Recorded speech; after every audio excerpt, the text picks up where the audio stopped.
Isa ka ba sa mga mahilig magkalikot ng bisikleta? Or wala kang tiwala sa mekaniko sa local bike shop nyo at gusto mo ikaw na lang gumawa nito? Nag-aaral ka rin ba magmekaniko ng bisikleta? Or isa ka sa mga may balak magkaroon ng bike shop or baka may bike shop ka na? Sa video nito, pag-usapan natin ang iba't ibang brand ng mga tools na pwede mong pagpilian at pwede mong gamitin. Share ko sa inyo yung mga tools na ginamit ko at kung anong experience ko sa kanila. Tara!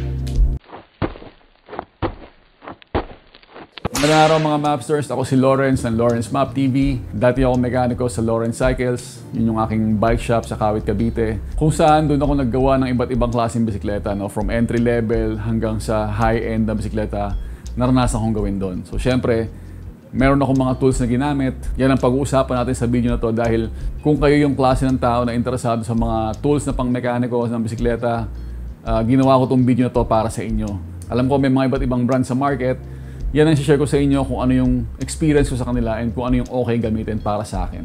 Para sa akin, importante ang pagkakaroon ng magandang tools. No? Dalawang reason ang pinakamahalaga para sa akin. Una, sigurado ka na hindi mabibilog yung mga tornilyo ng bisikleta mo. Para sa mga mekaniko naman, kailangan mo ng magandang klase ng tools para makapaggawa ka rin ng mga high-end na bisikleta. Kasi pag nakita nila na maganda yung gamit mo, definitely pagkakatiwala nila sa inyo yung mga high-end na bisikleta nila. And pangalawa, kung hindi ka naman mekaniko talaga, para sa pang personal na gamit lang, ang magiging magandang benefit nito is isang beses ka lang bibili ng tools na ganito and magiging pangmatagalan na siya na pwede mong pang ipamana sa mga anak mo or sa apo mo or kung sino man na makikinabang pa nito after mong gamitin. Alright, so bago tayo magpatuloy, kung gusto nyo tong video na to, para sa inyo tong topic na to, mag-comment kayo sa comment section, maglagay kayo ng emoji na bisikleta sa comment section kung para sa inyo tong video na to. And kung kayo naman ay isang mekaniko, maglagay kayo ng wrench na emoji dyan sa comment section.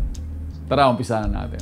So ang unang brand na pag-usapan natin, ito pinakasikat to. Pag nakita nyo pa lang yung kulay nito, alam nyo na kung ano to. So ito yung Park Tool. Ang Park Tool ay isang US brand na galing sa St. Paul, Minnesota. Ito yung mga tools na choice ng mga magandang bike shop or karamihan ng mga bike shop sa buong mundo. Automatic yan, pag nakita nyo yung kulay blue na kulay, alam nyo agad na Park Tool yung ginagamit nila. Ako naman, experience ko, maganda yung quality ng Park Tool. Yun nga lang, medyo high-end yung presyo niya, may kamahalan ng konti. Paborito ko sa kanila is yung TM1, yung spoke tension meter. Kasi maganda yung pagkakagawa niya and hindi siya madaling mawala sa pagkakakalibrate. Medyo may kamahalan ng presyo nila pero worth naman nung value na makukuha nyo. Isa pang paborito ko sa kanila is itong AWS-1. Ito hindi masyadong mahal to pero maganda to gamitin. Highly advisable na kung meron kayong bike or nag-home mechanic kayo, pwede kayong bumili ng ganitong tools. Mura lang siya and tatlong size na kaagad yung meron siya. So susunod naman ito na yung paborito ko ngayon. Ito yung ginagamit ko ngayon. Yung galing sa Pro Bike Gear. So yan, kung makikita nyo nga naman, meron akong isang set niyan. Ito yung gamit ko ngayon, bagong-bago pa. Ang maganda sa Pro Bike Gear is hindi siya kasing mahal ng Park Tool and subsidiary brand siya ng Shimano. And alam nyo naman, Shimano is a Japanese brand and we all know the quality of Japanese brand. So sigurado kayo na magiging accurate yung mga sukat-sukat niyan and high quality magiging tools nyo. So maganda nga dito, sabi ko nga, mas mura siya kaysa sa Park Tool pero almost the same yung quality nila. Isa pang maganda dito is locally available siya. Pag locally available, madali ka makakapagpa-warranty kung may problema yung tool na nabili mo.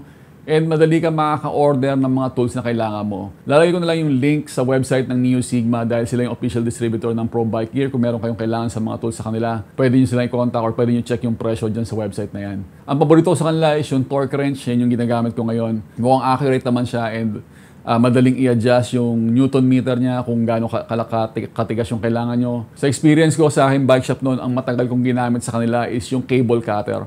For more than 3 years kung ginagamit yung cable cutter na yun, hindi man lang siya pumurol, mabilis pa rin makaputol and siya lang yung tool na ginagamit ko pang putol ng kable the whole time na nasa bike shop ako and hanga ako sa performance nito. Ang isa pang tool na ginamit ko sa kanila pang matagalan is yung mga cone wrench. So pag nagre-repa kayo or nagsiservice kayo ng hub, meron silang magandang klase na cone wrench, iba-ibang size yan kung ano yung kailangan nyo. Matibay din yan ang ginamit ko nung nasa bike shop ako. At isa pang gusto ko rin sa kanila yung mga basic tool nila like yung cassette removal tool na pantanggal ng cassette. Sama nyo na dyan yung chain cutter na napakatibay din. So pangatlong option, ito, pag-usapan din natin to dahil isa to sa mga paborito ko din dahil sa mas mura siya. So nag-umpisa tayo sa Park Tool, mahal. Sumunod yung Pro Bike Gear. na mababa ng konti sa Park Tool ang presyo. And then ito yung mas mura pa, yung Super B. Super B ito yung mas murang option para sa inyo. Made in Taiwan siya, maganda yung quality niya. At isa pang gusto ko sa kanya is nag-update sila ng mga tools and mga design. So katulad nga nito, bagong-bago lang tong tool na to.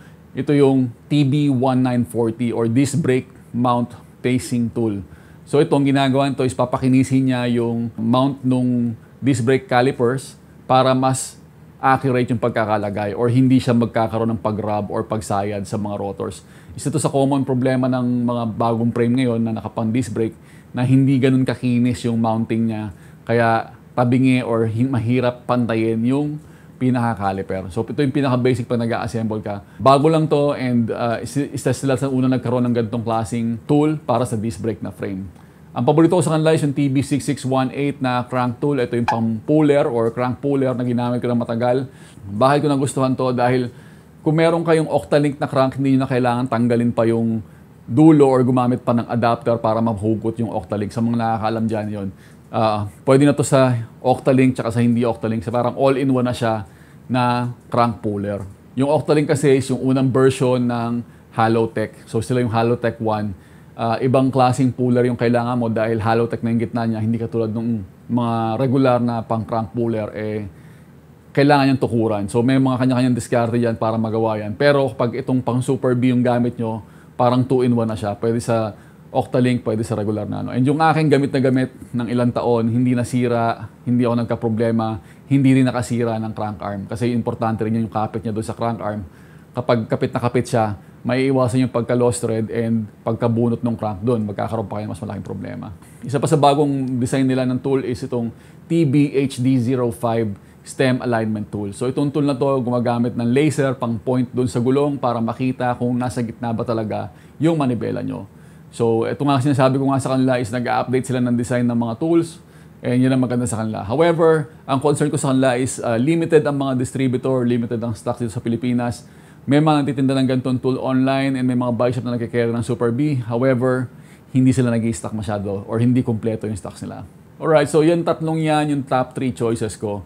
Ito naman yung mga iba pang choice ko or iba pang gusto kong gamitin. However, para sa akin is medyo sobrang pricey and expensive masyado yung price ng mga tools na to. Pero quality, sobrang magaganda yung quality nito. And sikat to sa mga bicycle mechanic, hindi lang sa Pilipinas, kundi international din. So itong susunod na brand is yung Junior. Itong Junior is a Slovenian brand or made in Slovenia siya. Sila yung para sa akin ay pinakamagandang Allen wrenches and mga pang wheel building tools. Maganda yung mga gamit nila pang wheel building.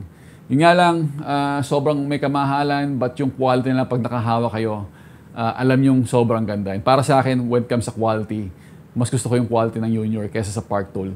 Kaya yun nga lang talagang mas expensive sila. Kung bibili ako ng isang tool na pag-iipunan ko talaga na galing sa Junior is yung mga bearing press nila. So yung mga kit na ginagamit kapag nag-service ka ng hub, yan, para sa akin maganda yung quality ng gawa nila dyan. Susunod na brand ng mga tools ang pag-usapan natin is itong Feedback Sports. No? So itong Feedback Sports US brand from Golden, Colorado. Kilala silang ginagamit ng mga professional sa mga World Championship. Sa Tour de France, kung makikita niyo yung mga mekaniko nila, ito yung tool na ginagamit nila. By the way, available tong Feedback Sports sa Supreme Bikes, isa sa mga official distributor nitong Feedback Sports. Kaya lalagyan lang sa description yung link sa website nila. Ang maganda rin dito, innovative din yung mga design ng tools from Feedback Sports. It's also a really good brand. Napakasikat niya sa mga pro mechanic. Kung nakakapapanood nyo yung Tour de France, naghuhugas sila ng bisikleta. Kung napapanood nyo itong video na to, yung gamit nilang stand dyan is from Feedback Sports. No? So isipin nyo, ganyan kaganda yung stand nila, pwedeng mabasa, pwedeng yung hugas-hugasan, and then titiklop nyo lang, aalisin nyo na. Pwede nyo na dalhin kahit saan nyo gusto, or pwede nyo gamitin on the go. And for sure, itong mga mekaniko na to, ng mga professional riders is talagang gamit na gamit itong mga tools na to sa kanila. And dyan nyo rin masasabi na maganda rin yung quality nila. However, Feedback Sports, medyo may kataasan din yung presyo nila. Mas preferred ko siguro yung tama lang yung presyo para sa akin katulad ng mga pro bike gears. So yun yung mga brand ng tools na pwede yung pagpilian, pwede yung gamitin, pwede yung pag-aralan kung ano yung para sa inyo. Isasama ko na lang itong isang brand pa to na okay din para sa mga pambahay lang or yung sa mga nagme-mekaniko sa bahay. Yung tools ng Decathlon. Kasi itong sa Decathlon, mura lang yung isang set nila. However, sa tingin ko dito sa Decathlon, pareha sila ng quality ng mga available sa Shopee and Lazada na mga tools na galing sa China. However, ang maganda sa Decathlon, kung may mabibili kayong tools na may problema or hindi ganun kaganda yung quality, is pwede nyo siyang ipa-warranty dahil marami naman silang branches kung saan-saan dito sa Pilipinas. So kung nagtitipid kayo and gusto nyo lang ng pang mabilisang repair or pang kalikot in case na meron kayong kailangan kalikutin last minute, pwede na rin to. But sabi ko nga, this is something na mas maganda mag-invest kayo sa mas magandang quality dahil one time na gasto lang naman to and pwede nyo pa ipamana or pwede nyo ipasa kung kanino man na pwede pa makinabang sa mga tools na nabili nyo. Alright, so yan yung mga brand. Alam ko maraming pang tools na available sa market pero choice nyo yan. Yan yung pwede nyo pagpilian. Sabi ko nga magandang investment ang magkaroon ng mga high quality na tools dahil bukod sa hindi kayo makakasira ng mga tornilyo, pwede nyo pang ipamana to or ipapasa kung kanino man gusto or pwede gusto nyo i-resell nyo after nyo gamitin. Pag hindi nyo gusto magmekaniko, pwede nyo rin siya ibenta dahil may value siya. So, I think it's a good investment na mag-invest sa tools. Hindi lang sa pagiging bike mechanic, no? Ako in general, gusto ko makaipon ng tools panggawa sa bahay or pang kung ano-ano man. I think isa yun sa mga magandang pag-invest na ng pera natin or kung may budget tayo. Alright, so kung may comment kayo, mekaniko ba kayo or ano yung paborito nyong tools, let me know sa comment section. Type nyo lang yan. Thank you for watching. Don't forget to like and subscribe. Salamat sa lahat ng mga members ng aking channel. Go vegan!